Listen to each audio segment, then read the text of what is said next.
হেই everyone, কি অবস্থা সবার? আজকে নতুন একটি বিষয় নিয়ে আপনাদের সঙ্গে আলোচনা করব। এর আগের একটি ভিডিওতে আমি আপনাদের সঙ্গে আলোচনা করছিলাম একটি বাইকে ফগ লাইটের প্রয়োজনীয়তা এবং কোন ধরনের ফগ লাইট আপনারা বাইকে ইনস্টল করবেন। তো আজকের ভিডিওতে আমি আলোচনা করব ফগ লাইটের কিছু অসুবিধা।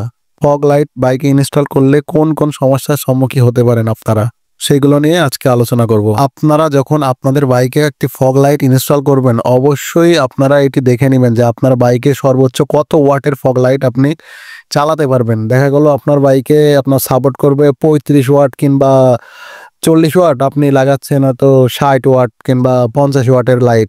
তো সেই ক্ষেত্রে কি হবে, আপনার ব্যাটারি কিন্তু একেবারে সম্পূর্ণভাবে বসে যাবে ফগ লাইট লাগালে। তো এই বিষয়টি আপনারা অবশ্যই মাথায় রাখবেন। রিসেন্টলি আমি একটি সমস্যার সম্মুখীন হয়েছিলাম। তো সমস্যাটি হলো, বাইকের স্টার্ট বন্ধ থাকা অবস্থায় আমি আমার বাইকের ফগ লাইটটি অনেকক্ষণ যাবৎ জ্বালিয়ে রেখেছিলাম, মানে কিছু ভিডিও শুট করার জন্য।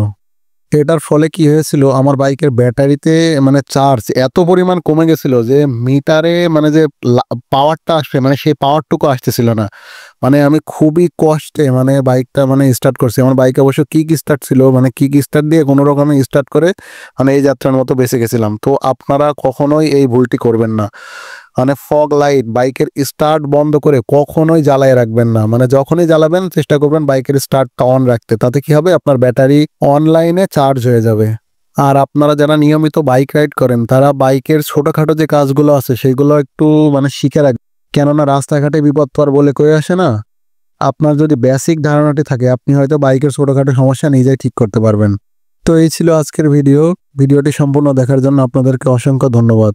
এরকম ভিডিও দেখতে আমাদের চ্যানেলের সঙ্গেই থাকুন।